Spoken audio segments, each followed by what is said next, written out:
편히 쉬셨습니까?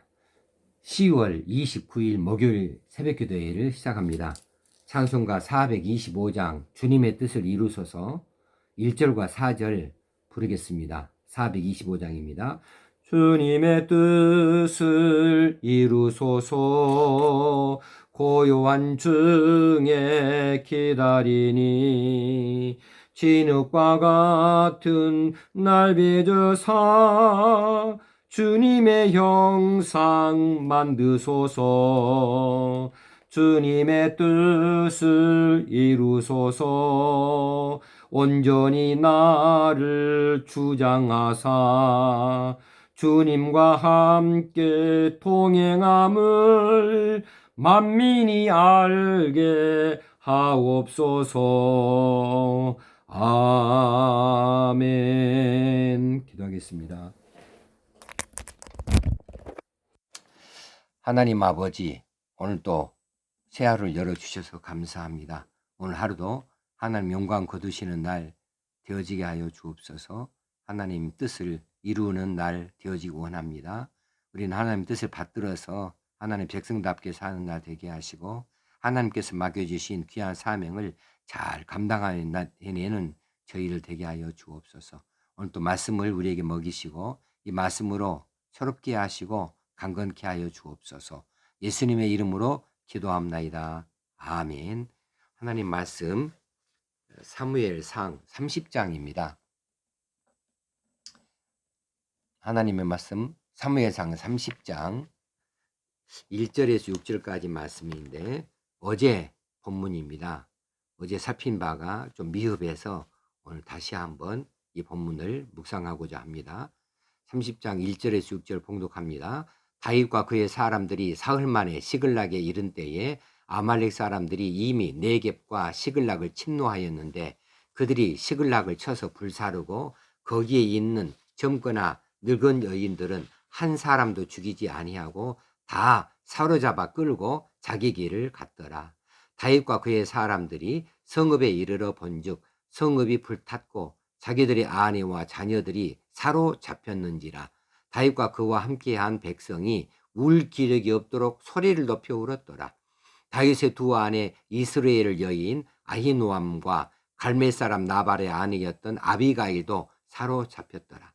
백성들이 자녀들 때문에 마음이 슬퍼서 다윗을 돌로 치자 하니 다윗이 크게 다급하였으나 그의 하나님 여호와를 힘입고 용기를 얻었더라. 아멘. 오늘 세 가지를 간단하게 살펴보려고 합니다.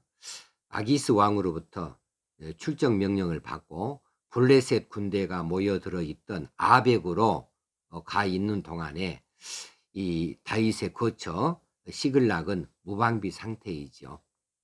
이 무방비 상태에 있는 시글락을 아말렉이 쳐들어옵니다. 갑자기 습격을 했습니다. 그래서 이 성읍이 불타버렸고 또 거기에 남아있던 부녀자들은 다 사로잡혀 가버리고 맙니다.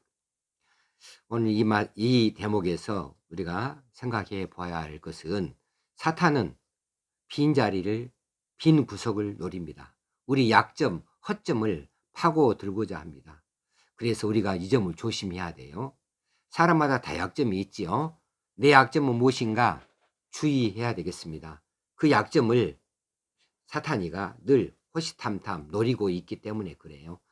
그 약점을 잘 지켜내지 못하고 이제 무방비 상태로 내어주게 되어지면 흔들리게 되어지면 사탄이가 반드시 그 자리를 비집고 들어와서 우리를 넘어뜨리려고 하는 것이죠. 그래서 내 약점 다 하나씩은 한두 가지씩은 다 있을 터인데 그 약점들을 잘 우리가 기억할 수 있어야 되고 그 약점에 대해서는 항상 점검을 해볼 필요가 있겠다 싶습니다. 두 번째로는 이제 이 불타버린 성읍을 이제 돌아온 이 군사들이 다윗과 그의 사람들이 바라보고 얼마나 슬퍼했는지 모르겠어요. 그렇지요. 성읍은 불타버렸지 이제 처자식들은 전혀 보이질 않고 있지. 그래서 그들이 울 기력이 없을 정도로 소리 높여서 울었다 그랬습니다. 그리고 6절에 보니까 백성들이 자녀들 때문에 마음이 슬퍼서 다윗을 돌로 치고자 할 정도였어요. 그랬다 그 말은 지금 이들이 절망이 극에 달했다는 거죠. 다윗에 대한 불신이 높아졌고 다윗을 향해서 분노가 이제 치밀어 올랐다는 사실 아니겠습니까? 다윗에게 왜 이런 시련, 고통이 있게 될까요? 이것은 일종의 하나님 징계라고 보여집니다. 하나님께서 이제 다윗에 대하여서 징계할 것이 많이 있었지요. 이전부터. 우선은 첫 번째로는 이제 사울의 칼을 피하여서 블레셋 땅으로 망명한 것 자체가 화건지이죠. 이것이 잘못된 선택이고 이것이 하나님 뜻이 아니었습니다. 두 번째로는 이제 이 망명한 이후로 그곳에 아기스 왕의 신임을 얻고자 해서 여러 가지 모양으로 이제 이 아기스 왕의 편이 되어졌습니다. 그래 아기스가 이제 다윗을 신임한 나머지 이스라엘을 침공하고자 하는 이 블레셋 군대의 하나로 이제 출정을 시켰을 때 다윗이 야무지게 그것을 거절하지를 못했어요. 그래 이제 하마터면 공격에 한쪽 편을 들 뻔했지요. 하나님께서 이제 이 방백들을 만류시켜 방백들의 마음을 움직여서 이 블레셋 방백들의 반대로 인하여서 이 다윗이 이 출전하게 되어지는 것을 하나님이 막아 주시긴 했습니다마는 이건 다윗이 그렇게 거절치 못한 것이 있었습니다. 그래 이 거절치 못해서 이 식구들을 두고서 이 시글락을 비워놓고 아벡으로 갔던 거죠. 그러니까 이제 이 아말렉이 쳐들어오게 되어진 것입니다. 자, 하나님께서는 이처럼 다윗의 실수에 대해서 실패에 대해서 징계를 내려주시긴 했지만은 회복의 여지를 남겨두셨어요. 그것이 뭐냐 하면 사로잡혀 갔다 이렇게 말하고 있어요. 2절에 보면은 조금 이상한 대목이 나옵니다. 거기에 있는 젊거나 늙은 여인들은 한 사람도 죽이지 아니하고 다 사로잡아 갔다. 자, 시글락은 불살라 버렸는데 거기에 있는 모든 여인들은 한 사람도 죽이지 아니했다고 강조를 하고 있어요. 다 사로잡아 갔다고 강조하고 있어요. 이 이야기는 구체적으로 왜 이렇게 하고 있을까요? 그리고 그 뒤로도 3절에서 5절에서 계속해서 사로잡아 갔다고 하는 이야기만 반복해서 나옵니다. 그 말은 이제 다시 살아 돌아올 수 있을 가능성에 대해서 암시를 하고 있는 거라고 보여집니다. 사로잡혀 갔다. 이것은 다시 살아 돌아올 수 있다라고 하는 거지요.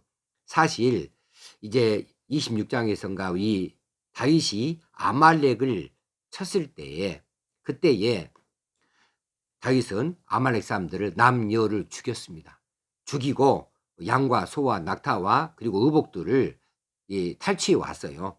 그런데 아말렉이 그 보복으로 지금 다윗과 그 추종자리 있는 이 시글락을 공격했다 한다면 살려둘 필요가 없죠. 여인들만 남아 있는데 살려둘 필요가 없는데 살려뒀다고 하는 이야기를 굉장히 강조를 하고 있어요. 한 사람도 죽이지 않았다고 다 사로잡아 갔다고 그렇게 이야기를 써놓고 있는 것을 보면 이건 분명히 하나님의 섭니다. 하나님께서 그렇게 만들어 놓으셨다는 사실이죠. 이것이 하나님께서 다윗을 징계하기는 하되 그래도 여지는 남겨놓았다. 돌이킬 수 있는 여지를 남겨놓았다고 하는 사실입니다. 우리에게도 마찬가지입니다. 우리가 하나님 앞에 범죄하여서 때로는 징계를 받을 수 있어요. 힘들고 어려운 시련, 고난이 있을 수 있습니다. 그런데 하나님이 징계를 하시더라도 반드시 그 징계 안에 사랑이 숨어 있다는 사실입니다. 그래서 그 징계가 견딜만 하고 그리고 그 징계의 한쪽 편을 보면 여지가 남아 있어요. 우리가 이제 쓰러져도 완전히 넘어지기까지는 하지 아니하신다. 다시 말하면 회복의 가능성을 두신다는 사실입니다. 그래서 우리를 회복시키기를 원하셔요. 그리고 우리가 넘어졌으면 다시 일어날 수 있도록 하고 잃었으면 다시 찾을 수 있게 하시고 놓쳤으면 다시 붙잡을 수 있도록 그렇게 여지를 남겨놓으십니다. 회복할 수 있게 하신다는 사실이에요. 이것이 하나님의 섭리고 하나님의 사랑입니다. 자, 그래서 세 번째로는 다윗이 이 일로 인해서 이제 크게 마음이 다급했습니다. 다윗을 향해서 이제 돌멩이를 들 정도로 다급했지만은, 그런데 6절 맞은 보니 그의 하나님 여호와를 힘입고 용기를 얻었더라 그랬습니다. 다윗이 처자식을 구출할 수 있겠다, 이 사실을 이제 깨달은 거죠. 그래, 성은 불탔지만 또 여러 가지 이 물질들은 탈취당했으나, 그러나 처자식은 죽이지 아니하고 다 그냥 데려갔다는 사실, 이 사실에 지금 다윗은 눈을 둔 것이죠. 그래서 눈물을 거두고 용기를 낼 수 있었던 겁니다. 그래서 이제 7절 8절에 보게 되어지면 다윗이 하나님을 다시 찾아요. 그래서 여호와께 묻자와 이렇게 나가요. 여기에서 하나님께서 징계를 하셨으나 다시 회복할 수 있는 여지를 남겨놓은 효과가 나타나게 되어집니다. 왜 이렇게 하나님께서 다윗에게 회복할 수 있는 여지를 주시고, 또 다윗이 그렇게 그 여지를 붙잡고 이제 용기를 내서 하나님 앞으로 다시 돌아오게 만드실까? 하나님께 왜 그렇게 계획을 하실까? 그것은 다윗을 통해서 이루고자 하시는 하나님의 뜻이 있기 때문이 그렇죠. 하나님께서 다윗을 왕으로 세워 놓으셨잖아요.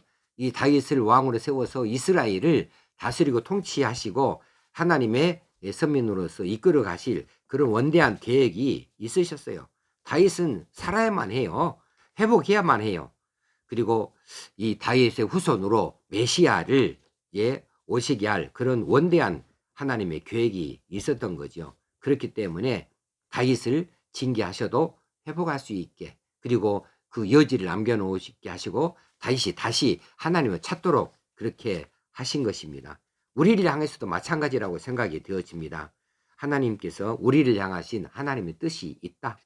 그리고 하나님께서 우리를 통하여 하고자 하시는 하나님의 계획이 있다. 나를 통해서 영광을 거두실 그 제목들이 있다 하는 사실입니다. 그렇기 때문에 우리가 힘들고 어려운 때, 우리가 정말 하나님 앞에 어떤 때는 징계를 받을지라도 우리에게 남아있는 어떤 여지가 무엇인가, 이 여지가 있어요. 이 여지를 찾아내야 돼요. 이 여지를 찾아내면 우리가 아까 말씀드린 대로 잃었으나 다시 찾을 수 있고요, 놓쳤으나 다시 잡을 수 있고요, 넘어졌으나 다시 일어설 수 있게 되어지는 거죠. 하나님께서 우리에게 남겨주시는 여지가 뭔가 분명히 있습니다. 힘들고 어려울지라도 그 여지를 찾아보실 수 있게 되어지길 바랍니다. 그 여지를 주신 하나님, 그 하나님으로 힘입고 용기를 낼 수 있어야 되겠습니다. 다윗이 그랬거든요. 그래서 다시 하나님 앞에 엎드리고 하나님께 묻자와 이제 하나님 뜻을 찾게 되어지고 하나님의 사람으로 다시 회복하게 되어지는 것을 이제 내일 다시 한번 살펴볼 수 있게 되겠습니다. 오늘 말씀은 세 가지였습니다. 첫째는 우리의 약점, 허점, 이거 빈 구석, 사탄이가 노린다. 그래서 우리가 범죄할 가능성이 있는 자리들, 우리가 무엇이 약한가 이것을 바라보고 그것을 주의하자.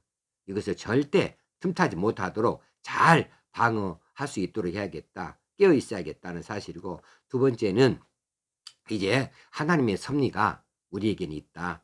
그리고 우리를 하나님께서 징계하시더라도 회복할 수 있도록 뭔가 여지를 남겨놓으신다. 그래서 그 여지를 우리가 붙잡자.